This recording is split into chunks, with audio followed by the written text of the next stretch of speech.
West, a grateful alcoholic. Thank you, John, for that introduction. Yeah. Wow.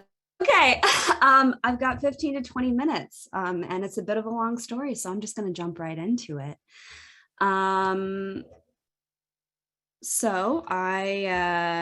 Let's see. I've got a sobriety date of October 3rd, 2009. And for that, I am extremely grateful because without that day, I'd be dead. Let's see. So I'll start at the beginning. What it was like. I was born into chaos. I didn't know safety when I was little. And I didn't have a lot of examples for how to cope with this life that we live. I did have a lot of examples of addiction and dysfunction and flailing. I first experienced the phenomenon of craving January 1st, 2000, shortly after midnight. I was over at my friend's house and her mom poured us glasses of pink champagne. And the first time I tasted it, I thought, this is kind of gross. I got about halfway in and I said, this isn't so bad. And I asked for more. It would not be the last time that I asked for more than people thought I ought to be drinking. I placed a lot of value on the stablest person in my circle throughout my life, and that was my dad. My dad was uncompromising, but I knew that he loved me, and that was more than I could say for the other grown-ups in my life. So I did everything that I could to win his approval. And there were a couple of occasions where I accidentally triggered the allergy of my body and drank too much, but I was always at home and it was always dad's wine. And he seemed to understand. Like even when I was a teenager, I would go out and hang out with my pals, but I was always so good, so good. I had myself in like a chokehold because if I could make my daddy proud, then I could be okay. On May 7th, 2007, my dad died and I lost my rudder. I lost my excuses, any reason that I had to pretend to be a person who knew how to cope in the world. And I went all in. I drank, I did drugs. I have very few memories of the time between when my dad died and when I got sober. What I do remember as a general feeling of just utter despair, deep homesickness. I don't know if any of you have ever experienced this, but most of my life, I remember having the feeling I want to go home. And I had that feeling a lot when I was in the place where I lived. So I didn't know what kind of home I was searching for. I woke up the morning of October 3rd, 2009, with no memory of the night that had gone before, which wasn't so good because I had promised myself that I wasn't going to drink that night. All my friends were mad at me. My mom had told me that she was worried about my drinking. My friends had told me that they were getting sick of the way that I was conducting myself. And there was this person that I really liked, and I thought that we were going to have a talk about the fucking around that we were doing, and really get things sorted out. We didn't get things sorted out. One person offered me a drink of whiskey, and I went deep into a blackout for the rest of the night. Later, my friends would tell me, we could not get you to stop drinking. So I woke up with very little memory, other than just bone deep dread. Shortly after waking up, I would receive a number of text messages asking if it felt good to ruin somebody's birthday party, if it felt good to be the kind of person that I was. It didn't feel good to be that person. So I had a phone number in my phone for somebody who I had known through an old ex-boyfriend, who I knew had gotten sober when I was about 17. So maybe like 4 years previous. I was like, gosh, I wonder if this guy still has any connection to AA. So I called up this buddy and I said,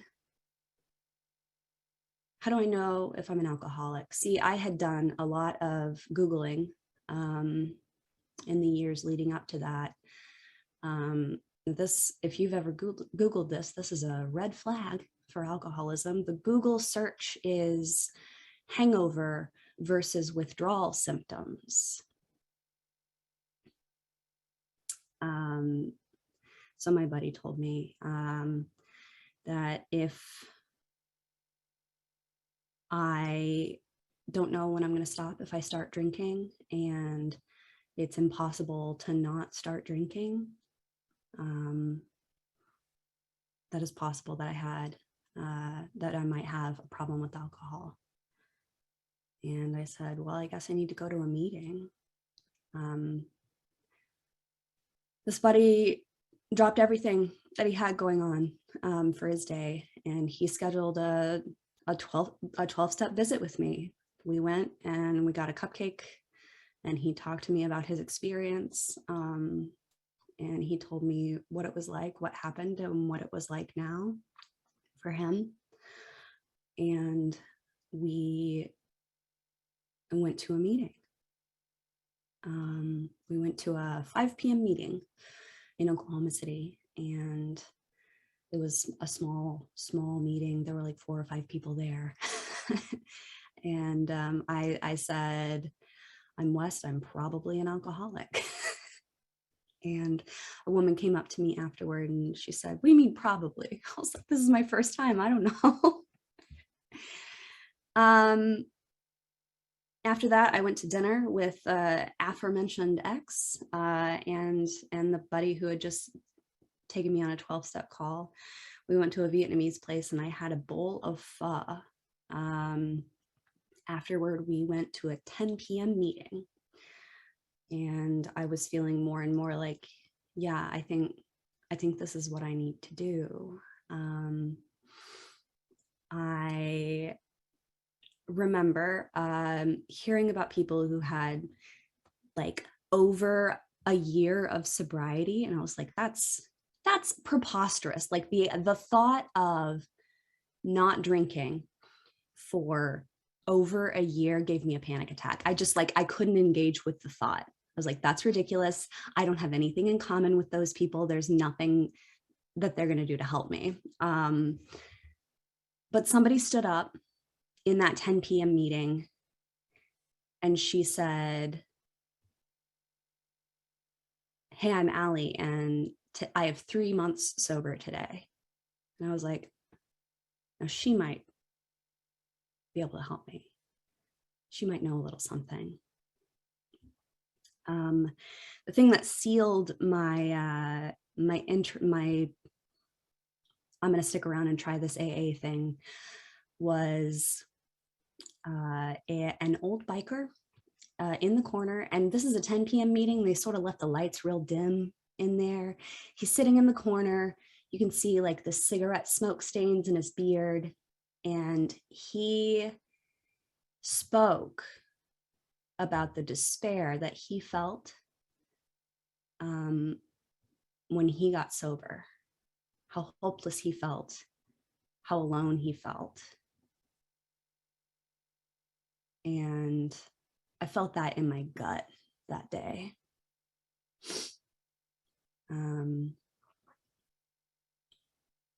So I started going to AA. I asked that woman to sponsor me. I worked the steps like my ass was on fire because I knew that I was pretty close to dying. It doesn't have to be a part of everybody's story, but it's part of mine. I went through the DTs.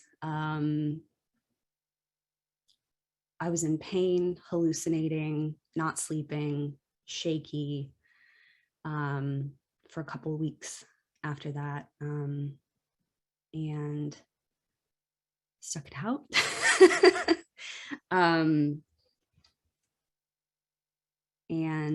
I haven't had to use a mind-altering substance to run away from my reality since that day.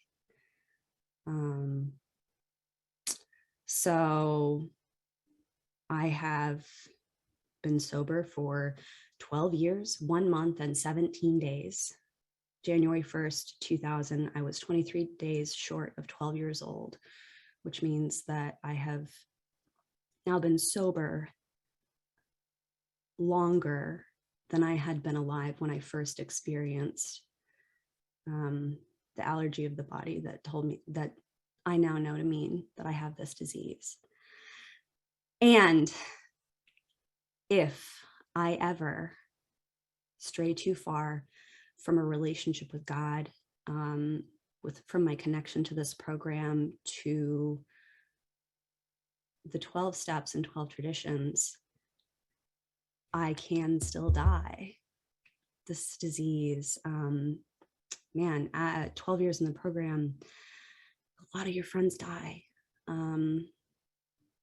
And a lot of people whose sobriety you thought was rock solid will go out. I have experienced my entire cohort going out at the same time and feeling completely rudderless. And by the grace of God, through action in this program and other people reaching out and catching me when my entire circle was gone, I have not had to go out. There hasn't, like, I've experienced more death, more pain. Like, my life is not rainbows and butterflies for 12 whole years just because I got sober, but I have not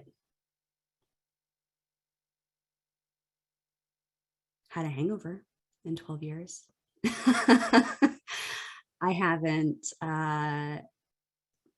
done any inexplicable time traveling in 12 years.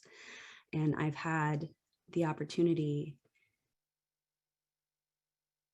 to come home, to have that feeling that I was looking for when I felt so homesick.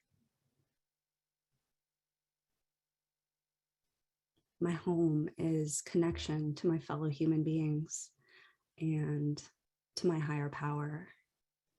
And I get to have that every day now. And that's because of you people in this program. And I love you for that. Thank you.